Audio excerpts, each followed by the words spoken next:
Do you guys ever watch those makeup influencers and think, I wish I could do that? I'm always trying to do a perfect contour or a cat eye. But the truth of the matter is, I just use my same old things that I love. And in this case, it is Thrive Cosmetics. And the two things I love the most are their Liquid Lash Extensions mascara and the Buildable Blur concealer. You guys, these two things, I put them on every single day in addition to some eyeliner, and that's it. I call it a day. I'm not going to be able to be like a makeup influencer, but I can look good in the few items that I love. And you know that Thrive Cosmetics makes certified 100% vegan and cruelty-free products you can depend on for daily wear to show stopping self-expression, which sometimes you got to pile that mascara on a little thicker, you know? Let me tell you about the mascara. They have over 40,000 five-star reviews. It lasts all day. And to take it off, you just warm water and a washcloth. And they have something called flake-free tubing formula. And it is cool because when you take it off, they look like little tubes that come off your eyelashes. And it's perfect. And it doesn't irritate your eyes at all. You guys, I love it. And you know that Thrive gives back. They donate funds and products to help communities thrive.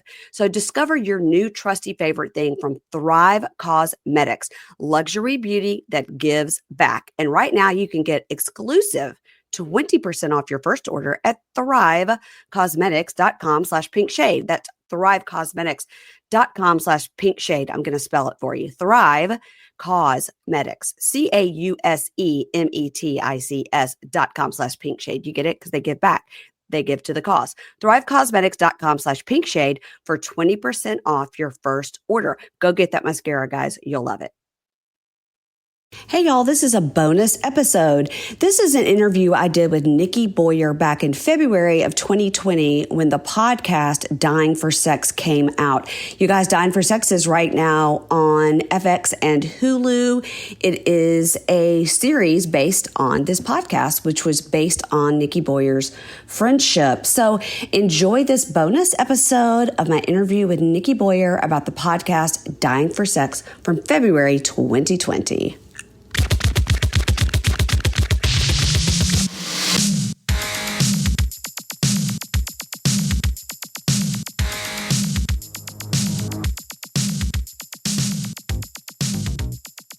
Hey y'all, it's Mary Payne. Welcome to this week's episode of Payne in the Pod.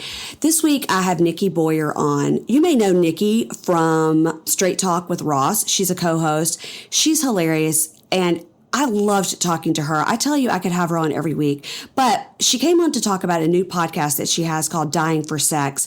This podcast is unbelievable, y'all. It's really a story about two friends. Her friend Molly found out she had stage 4 cancer and decided to leave her husband and go on this journey of dating and sex and all these things she didn't get a chance to do when she was younger.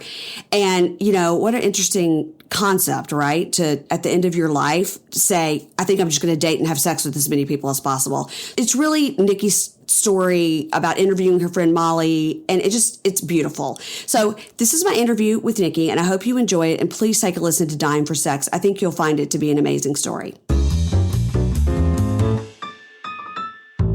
Hey y'all, and welcome to this week's Payne in the Pod. I have such an interesting chat for you guys to listen to today. So there's a new podcast coming out by Wondery, so you know it's going to be good. It's coming out today. It's by Nikki Boyer, and it's called Dying for Sex. So let me just give you a description of it, and then we're going to have a wonderful, wonderful conversation with Nikki. So when host Nikki Boyer's best friend Molly is diagnosed with stage 4 breast cancer, she, Molly, decides to do something bold. She leaves her unhappy marriage and embarks on a series of sexual adventures to feel alive. This is a 6-part series. Molly will share the details of her hilarious escapades in a story that, to me, is about friendship, death, and what you do with the time you have left. It's from Wondery, who you all know did Dirty John and many, many, many others. So I can not tell you how excited I am to get to talk to Nikki first about this podcast. Welcome, Nikki. Hi, Mary Payne. Thank you so much for having me. You're so much fun, by the way. Listen, I'm trying, man. I'm trying. We're all trying, right? This podcast, when it first came on my feed and I was looking at it, I sometimes, because I'm Southern, I get a little like nervous if something's about sex and I'm like, oh, what's this going to be about?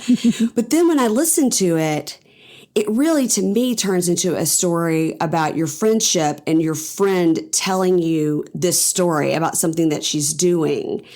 And to me, that is sort of the get of it, right? It's okay, my friend wants to do this.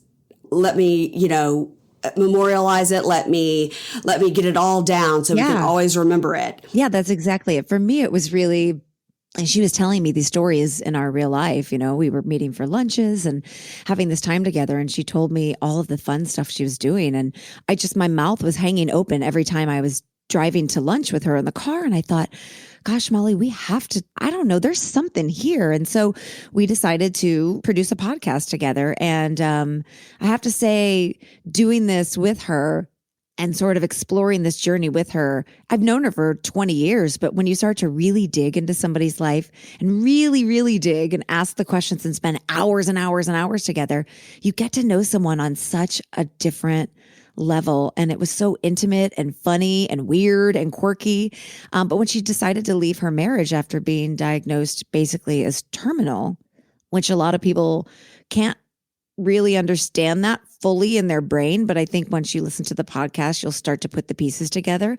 But yeah, when she was basically told that she was terminal, her doctor said, we don't know how much time you have left. And Molly thought, well, what am I going to do with that time? And for her, sex was kind of the gateway for her to get into getting to know herself. Does that make sense? Yeah, I think it makes sense. Yeah, it totally does. Let me ask you this. As her friend, is this the kind of thing where like your whole lives as friends, all you're doing is like every time you go to lunch, you're like, let me tell you about my sex with my husband. I mean, you know what I mean? Or is this all of a sudden you're like, what? What's fun? That's a really interesting question, Mary Payne, because no, it wasn't like that before the cancer, really, or before this adventure. We had gone through we met 20 years ago in an acting class when we were both aspiring actors in Los Angeles. Yeah. And, and we were dating a lot, meeting boys, doing our thing. And then I got engaged and she got engaged and I got married and she got married. And then I got divorced and she left her. Like we've been through the ringer together, but it wasn't always about sex. Our lunches were actually, and our time together was usually silly inside jokes, laughing and joking, making fun of our family members. But the sex found its way into it a little bit, but it wasn't all about sex. But I found it's just like regular friends talking in the course of how you do. Yeah, exactly. I mean, we dig in deep because she's a really smart, introspective, deep person. So she's not the kind of friend that lets you get away with like, everything's okay. And she digs. So we had like this really intimate bond. But then when you added this layer of this sexual adventure, it just kind of took on a life of its own. It was a whole new level of interest. And I couldn't stop asking questions. I was fascinated. Now, mind you, it wasn't just sex. It was sex while being really, really ill, navigating her medicine, her treatment plan, her doctor visits, and dating all in between this crazy life she was living with terminal cancer.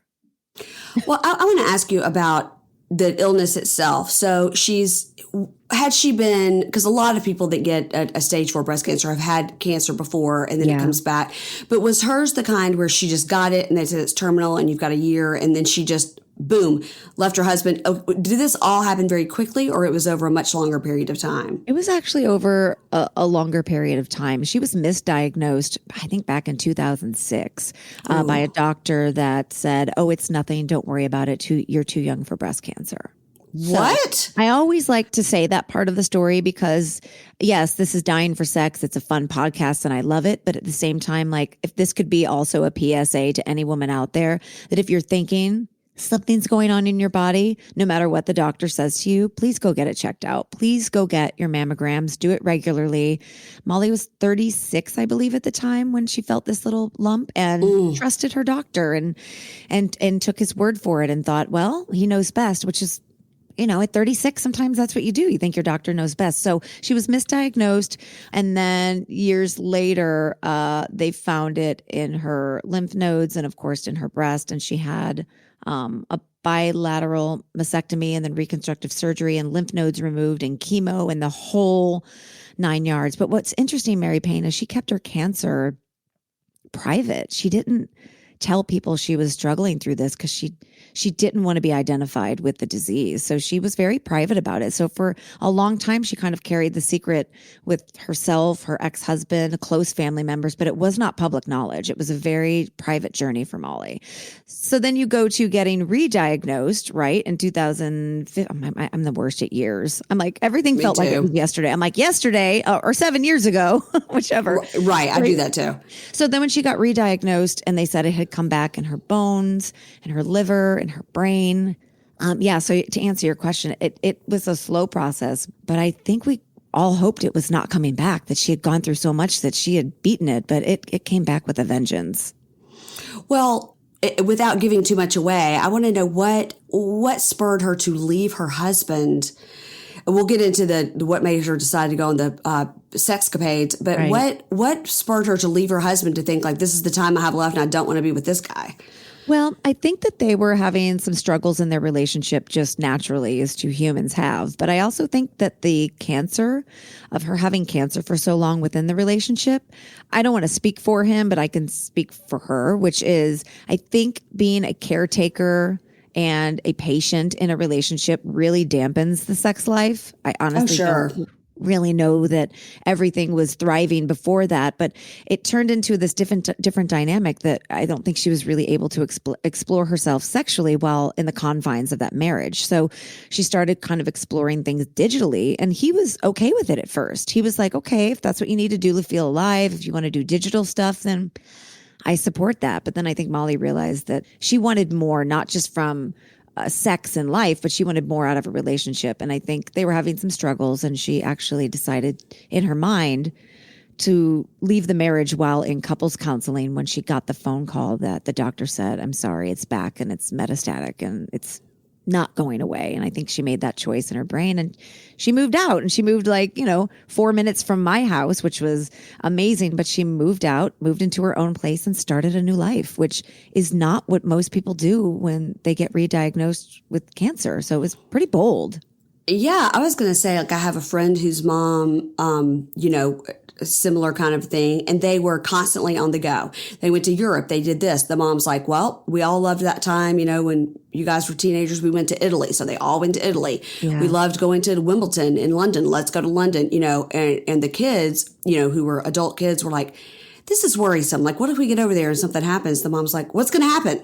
Who cares? Right. Yeah. Right. And I have a friend recently who passed away of brain cancer. And I'm going to tell you that terrible. Oh. And up until less than a month before she died, she was going and doing things with her girlfriends and sending notes to her best friend, who's my good friend, saying like, hey, we should all get these matching pajamas. And it's sort of like at the end, like it's like a manic, let me get all this done. Right. I can't imagine what that feels like. Can you? Thank God we don't have to know what that feels like. But I don't, you think you know what you would do in your brain, and then maybe it's something different. Who knows how we would react? And I don't know what would you do? Like what? Yeah, a lot of these people do these things where, and our friend that died of brain cancer, Dorothy, did this, where she sort of made these videotaped statements of herself, like to her kids and to her friends. Wow. And she had for weeks, when she was, in her bed in her home, all this music playing.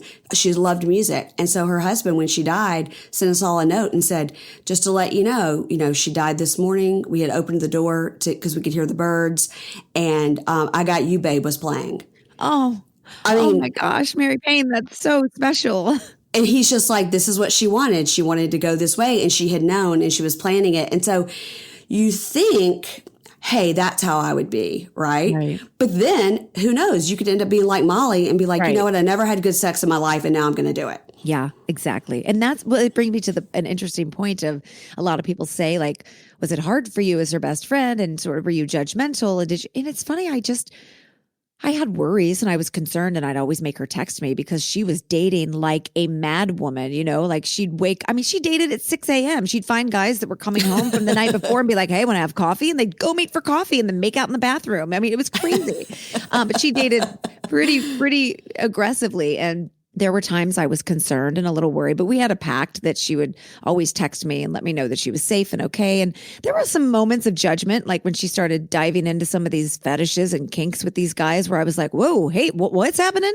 But I tried to put it aside because I thought this is her journey and her path to how she's going to navigate her terminal illness. Like, I don't get to say anything about that. Like, I don't get to have a say in that. Even though I'm her best friend, I can be concerned, but I don't get to pass judgment. I mean, there are moments in the podcast where you'll hear me go, that's disgusting. And so I was a little judgy, but I have to say overall, I was like, I trusted her, Mary Payne. Like, I trusted that she was going to navigate this in those moments the best way that she could, that was right for her, mistakes and all. Like, it wasn't always pretty, trust me. Like, there were times where she would call me and she'd be, on the bathroom floor laid out because she was so exhausted from managing her medication and also trying to date, 4 or 5 times a day. So it's been a journey for her. Crazy. I know. Oh my gosh. Okay, we're going to take a little break, and then when we come back, we're talking about dying for sex and with Nikki, and we'll be right back.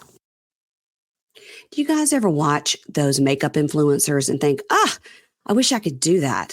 I'm always trying to do a perfect contour or a cat eye. But the truth of the matter is, I just use my same old things that I love. And in this case, it is Thrive Cosmetics. And the 2 things I love the most are their Liquid Lash Extensions Mascara and the Buildable Blur Concealer. You guys, these 2 things, I put them on every single day in addition to some eyeliner, and that's it. I call it a day. I'm not going to be able to be like a makeup influencer, but I can look good in the few items that I love. And you know that Thrive Cosmetics makes certified 100% vegan and cruelty-free products you can depend on for daily wear to show-stopping self-expression, which sometimes you got to pile that mascara on a little thicker, Let me tell you about the mascara. They have over 40,000 5-star reviews. It lasts all day. And to take it off, you just warm water and a washcloth. And they have something called flake-free tubing formula. And it is cool because when you take it off, they look like little tubes that come off your eyelashes. And it's perfect. And it doesn't irritate your eyes at all. You guys, I love it. And you know that Thrive gives back. They donate funds and products to help communities thrive. So discover your new trusty favorite thing from Thrive Cosmetics, luxury beauty that gives back. And right now you can get exclusive 20% off your first order at thrivecosmetics.com/pinkshade. That's thrivecosmetics.com/pinkshade. I'm going to spell it for you. Thrive Cosmetics, CAUSEMETICS.com/pinkshade. You get it? Because they give back. They give to the cause. Thrivecosmetics.com/pinkshade for 20% off your first order. Go get that mascara, guys. You'll love it.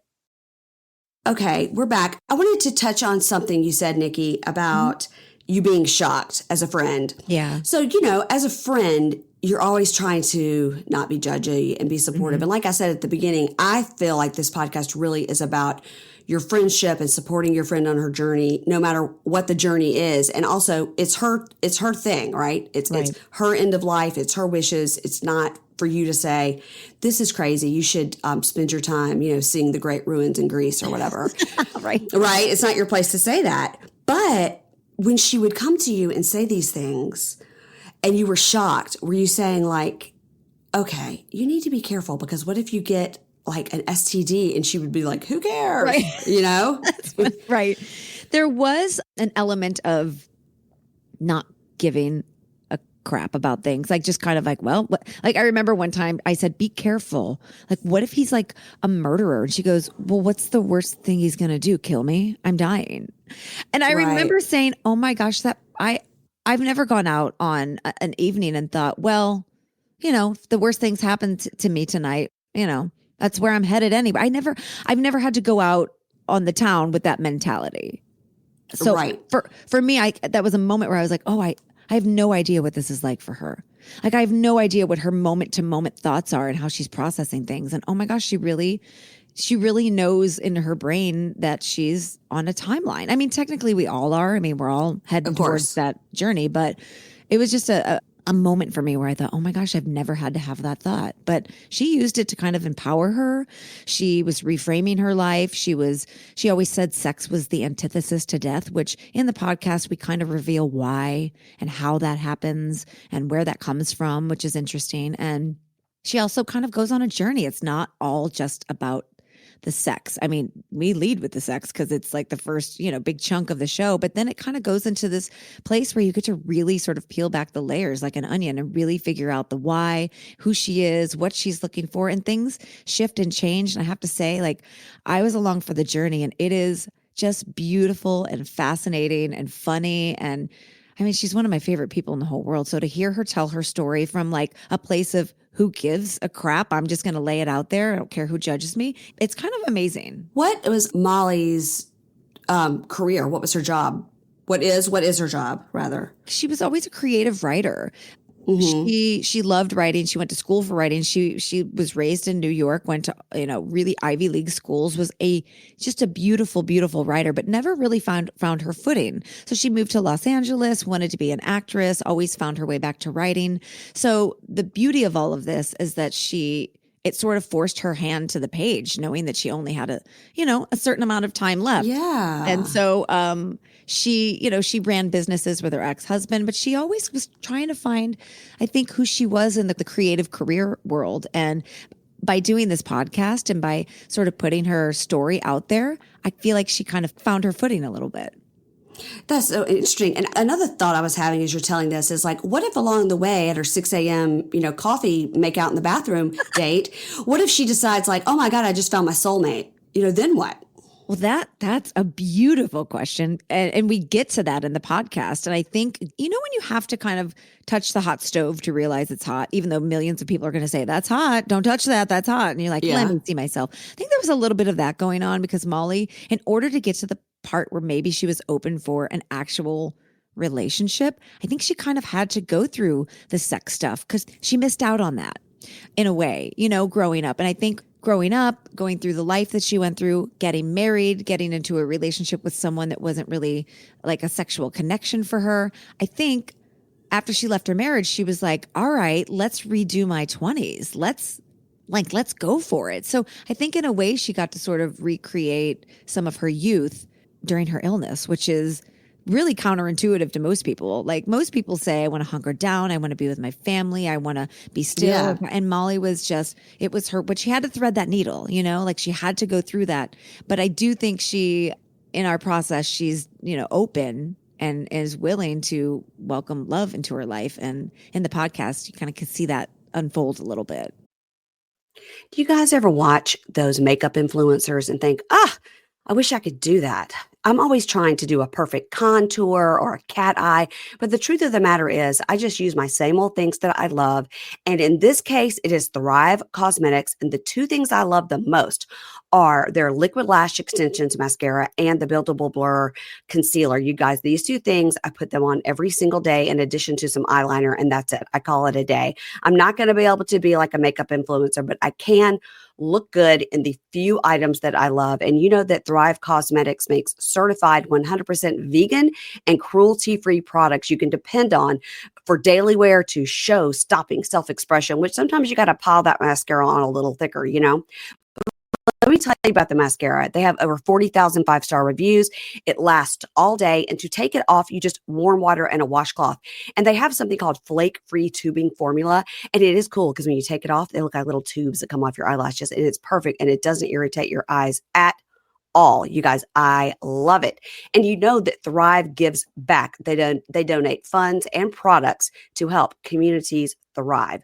So discover your new trusty favorite thing from Thrive Cosmetics, luxury beauty that gives back. And right now you can get exclusive 20% off your first order at thrivecosmetics.com/pinkshade. That's thrivecosmetics.com/pinkshade. I'm going to spell it for you. Thrive Cosmetics, CAUSEMETICS.com/pinkshade. You get it? Because they give back. They give to the cause. Thrivecosmetics.com/pinkshade for 20% off your first order. Go get that mascara, guys. You'll love it. Keenan and Lakin Give You Deja Vu is the podcast hosted by me, Stacey Keenan. And me, Christine Lakin. On Keenan and Lakin Give You Deja Vu, we recap the iconic 90s sitcom and TGIF mainstay step by step. While I was a fan and watched every episode, I am watching the show for the very first time. We are lifelong friends and TV stepsisters. So join us for a juicy peek behind the scenes as we explore what it was like to come of age in front of the cameras on a hit network TV show. For sweet 90s nostalgia, breakdowns of classic 90s looks, and plenty of laughs, let Keenan and Lakin give you deja vu. On Spotify, Apple Podcasts, or wherever you get your podcasts. Has her ex-husband heard this podcast? I'm sorry, what did you say? I'm sorry, I didn't hear that question. No, I'm just kidding. No, he hasn't. He knows it exists. I'm sure will be very layered for him. I actually do care very much about him. And he was, a friend of mine as well during my relationship. He's not a villain in this situation. You know what? He's not a villain. He did the best he could with the situation. And I think he is a really interesting part of the story, but he's definitely not the villain. Okay, so we're not talking about she's escaping some sort of horribly abusive person and she's trying to find herself before she dies because she was chained to this guy forever. Right. I think there was some emotional stuff going on between the two of them that felt like it's something she needed to get out of. So, so yeah, I'm skating around this. Do you like that? Do you see me? I'm like, I got it. Yeah, I'm just trying to be respectful, but definitely, I mean, he's a big part of the story because he's the person that she sort of left behind, but it's really more about kind of Molly figuring out who she is outside of her marriage. And yeah, he did kind of get the short end of the stick here because, it's her story and he's just a little blip on the radar. But in her life, he was her partner, Right. Yeah. So it's interesting. It's, girl. So when you guys are having your lunches and you look at her and say, this is such a great story. Like we have to tell it. How far into this adventure was she? Was she like 2 weeks into it or like 3 months into it where you're like, we need to backtrack and we need to tell this whole story of what you're doing? That's a good one. That's a really good question. She'd already moved out. She'd already been on some escape. I want to say it was like a few months in when I realized, she was going for it. At first I thought, she's going to do this thing and then settle into figuring out what she wants to do with the rest of her life. But then she kind of doubled down. And I remember the morning that I picked her up and had the idea for this sort of, show. She was still in the clothes from the night before because she had just gotten home. And I thought, oh my gosh, this is fascinating. So she was a few months into it before my bell started ringing. And I said to her, how are you going to keep track of all this? Because I want to keep track of who these guys are. And she's like, oh, don't worry. Like my mind is like a sponge. I keep it all in here. So I would just interview her and ask her questions. And we would go through text messages and I would see the text exchange between her and these guys and the pictures and girl, I saw way more than I needed to. Like I saw it all. And it was kind of interesting. It was like this window into this sex world that I had never even really thought existed. Because I didn't do online dating. Have you ever done online dating? No, right. I've been married. Almost been married 20 years. Okay. It wasn't a thing. Right. Same. So I never experienced that either, but it is a whole world out there. You can find it all on apps. I know. And I think I said this to my husband recently. We were talking and I said, if we weren't together, do you think that you would online date? I mean, he can barely log into like Google something. I mean, he's like, I don't know about Waze. I just know about Google Maps. I'm like, but Waze is better. He's like, I don't want to have to download that app. So I asked him, like, would you do that? And he was like, he looked at me and he goes, what do you think? I said, what if somebody like set it up for you and you got like girls saying you were cute, wanted to go out with you? No. He's like, I don't know. Like, that's not natural. Like, how do you do? I mean, he was like stuttering. He was like, no way. Right. Yeah. And I think though, no matter what your age is, I think that's kind of, even like, Patty Stanger, the matchmaker, says that's how you have to meet people now. I know. It's a whole new world. It's how you, it's how you do it. So I'm, and you can meet people just for sex. Like you can just like, just for sex. I kept saying to her, like, where are you finding these guys? Thinking she had some underground, I don't know, thing going on. And she's like, oh, done Tinder and Bumble. But it's funny. You know how to sift through. I learned a lot. I would swipe for her. I would find guys for her. We would go That's so fun. That would be so fun. Fun. And it was funny because then I was like trying to like say, ooh, he's cute. And she's like, he's not my type. I'm like, yeah, but just go for it. He's cute. And she's like, no. And I'm like, what do you have to lose? And she's like, oh, you're right. And then she'd swipe right. Or yeah. Obviously, I would be like, I don't like, yeah. She was really open to trying all kinds of things and going for it. And her threshold for what she thought was weird and odd was very different than mine. And we get into that into the podcast. You can kind of see where I go, whoop, there's my line in the sand. And she's like completely on the other side of the beach. And I'm like, whoa, hey. But it was really fun sort of going through that with her and going through these apps. But you can find just about anything on these apps, guys that are looking for very specific things. Oh my gosh. So over what period of time did you record? Like how long from when you started recording to when you ended recording? And she had already started this journey, obviously, but you kind of recorded in the middle? Yeah, exactly. Actually, we kind of started right in the middle. And then the funny thing, my favorite part of this is that every once in a while she'd say, I'm going on this date. I don't really want to go. I'm not really interested in him. And she'd say, but it could be an interesting story for the podcast. And I'm like, no, stop doing on dates for the podcast. She's like, no, he's just interesting. So we started recording like in the middle of her adventure. And then we recorded for a while. We did some sessions and then we would record like in the field and while we were like in the moment. So it's kind of an interesting journey because it's all parts of it when you get to listen to the 6 episodes. I really hope that you guys listen and take the journey with Molly because at first it might be a little out of someone's comfort zone, but she's such a cool person. I think you should like hang out with her for these episodes and see where it goes because it's really worth it. I promise. Yeah, I can't wait. And tell me what happens in the end. How are we ending the podcast?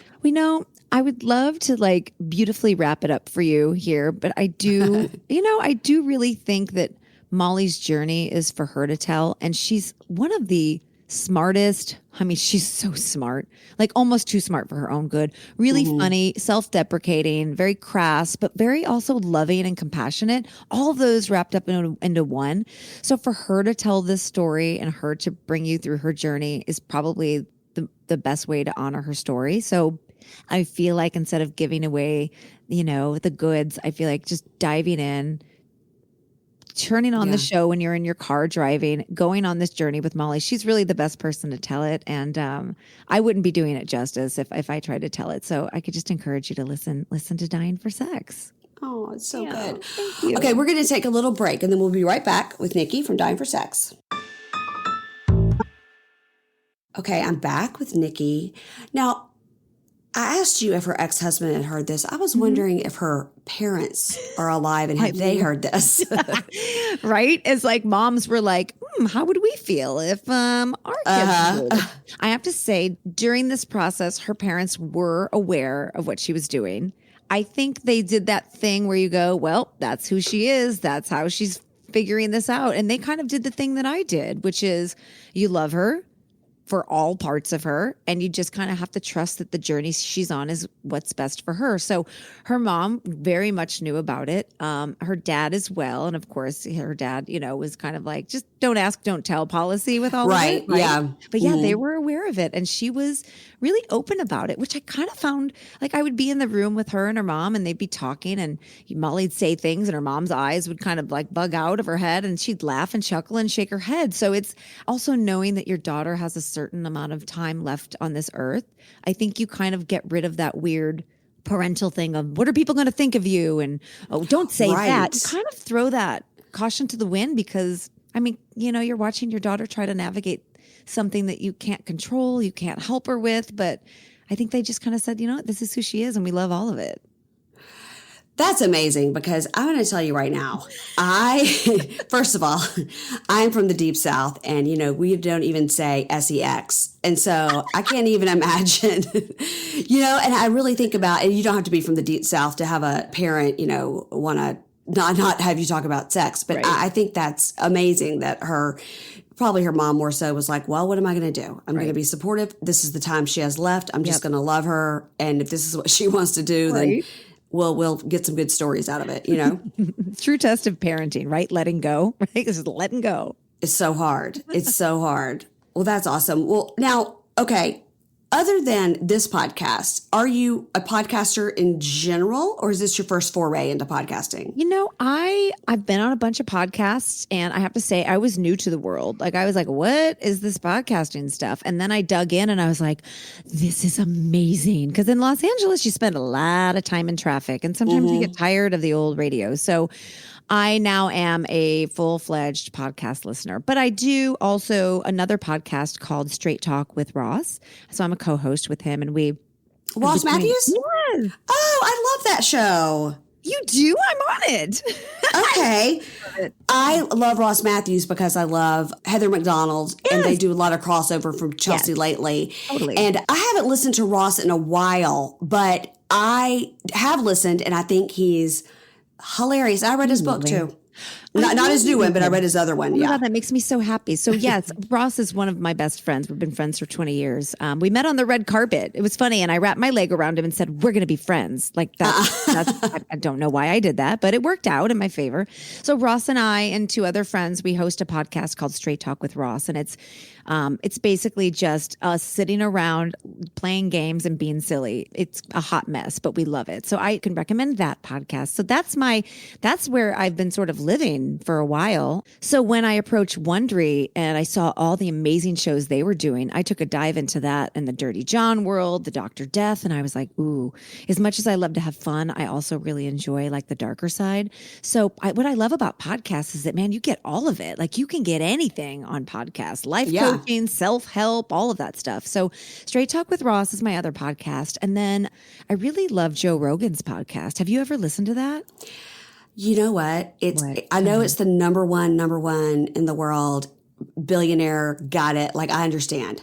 But I have so many podcasts that I listen to. Yeah. And so I'm not listening to Joe Rogan out of like defiance. Right. It's just that every so often I'll like scroll through and be like, well, I'm not into that guest or whatever. And so I just don't. So no, I mean, believe it or not, all I do is talk about podcasts, but I've never listened to Joe Rogan. That's all right. The number one. Well, they're that's long episodes too, right? Like you have to commit like a good chunk of time. But usually I'm not interested in his guests as much. And then I start listening and I'm like, oh, all of a sudden I'm interested in this guest. And then the other one that I like is it's from a long time ago. I found it. It was called Stuff You Should Know. Yeah, Stuff You Should Know. I love those guys. Don't know their names. I really should because I listen to them. But I love learning as well as being entertained at the same time. But I have to say, Mary Payne, your podcast is awesome. Like I love your take, your point of view. I love your voice. Like, I feel like I could hug you and I have never even seen you. Like, oh, that's so nice. That's so nice. And as we discussed when we first got on, we're podcasting in our pajamas. So like minds. In my robe. I mean, what is the point of getting dressed if you don't have to, if you're comfortable? Absolutely. I 100% agree with that. Oh my gosh, that's amazing. Well, I have loved talking to you. And like I said, when this first came to me and I first heard about this, I get a little like, ew, the word sex is in it. I'm nervous. But then the more I listened, the more I was like, oh, this is really about friendship. This is really about like you and your friend sitting down and telling stories, which is the whole reason I love podcasts in the first place. I love a good story. And I really love when one person is telling the story, and then I love when a second person comes in and gives their take on the story. Right. Yeah. So that's really, to me, and that's what I told my producer this morning. I said, I really feel like this is not necessarily like sex is in the title, but it's really more about like one friend's journey as she's sharing it with her other friend. Oh, I love that you get that. And there's it's an intimacy in podcasting that you don't get, I think, in other forms of media. It's like really intimate. It's two people just bouncing back and forth and talking, and there's like a natural flow to it. And when it's two best friends, right, you get that sort of camaraderie and that sweetness. And when I listen back to the podcast, I feel like I get to be in the room and get to be part of it. And you're right. It's like that Sex and the City kind of vibe where like you watch it and there's sex involved and there's definitely some risque stuff. But really at the end of the day, it's about, the four friends getting around and talking about how they connect. And really that's where it starts with all of this. And the sex we do go into the sex, but then we also go into this other journey of like, what is life about and what are we all searching for? And it's quite beautiful. So if you're feeling a little weird about the sex part, I say go for it and just listen. I think it'll feel worth it at the end for you. Yeah, I didn't feel like it's not like a sex ed class where like, this is how you find somebody with a foot fetish. You know, this is, you know. I mean, I could help you with that if you need it. Yeah. But No, I'm good. I'm good. I'm good. I swear to God. You're funny. Okay. Well, listen, tell people where they can find out more about the podcast. Like I said, it's coming out today. So if you're listening to Payne in the Pod, go into the show notes, click it. It'll go right over to this podcast. But tell people where they can find out more if you've got social media and all that jazz. Yeah, we do. You can always follow me. I'm always posting about it at Nikki Boyer, NIKKIBOYER. I'm going to be doing all kinds of press and fun stuff and Insta stories. So follow me. I sound like I'm 15. And Insta stories and Twitter and all that good stuff. My daughter always says, merch link in bio. Oh, I don't have any merch link. Oh, gosh. Neither does she. Oh, my God. I love your daughter. I'm going to hire That's her. what she says. She's like, merch link in bio. Merch link in bio. Click to buy. Swipe up. Yeah. Sometimes I do the swipe up and then I don't put the link and people are like, swipe up to what? And I'm like, I'm old. Leave me alone. So anywhere you listen to your podcast, it's on Spotify. You can go to Wondery.com. It's on Apple Podcasts. If I could just encourage you, like, this story is just really, really important for anybody out there struggling, for anybody out there dealing with cancer. Listen, it's just kind of lights a fire under what you want your life to be. So if you can listen and rate it and subscribe to it, obviously, and rate it and review it, tell us what you think. Like, I want to have a back and forth with people about it and see what they think. So that's where you can listen. And I look forward to hearing what everybody thinks about it. I mean, Mary Payne, you know, you create stuff and you just sometimes don't know how it's going to land, right? Yeah, and you put your baby out there and you push them out the nest and you hope they fly. I hope it's fine. And I have a feeling that people that are meant to connect with the story in some way, shape, or form will find it. And I hope that Molly brings like a little like spark into your life and makes you think like, what do you want to do with the time that you have left? Right? Absolutely. Absolutely. Perfectly said. Great way to end it. Thank you. All right. Thank you, Nikki. I appreciate it. I appreciate it so much. Have a good, I'm coming back next week, whether you invite me or not. Okay. All right. That's fine. All right, guys. We'll see you next week with Nikki. Thanks.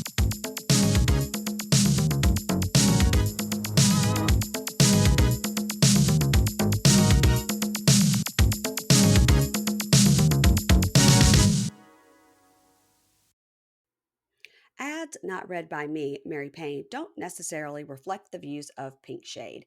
If you'd like to listen to ad-free, you're going to go on over to Supercast or Patreon, and you can find the links to Pink Shade Prime at pinkshadepodcast.com.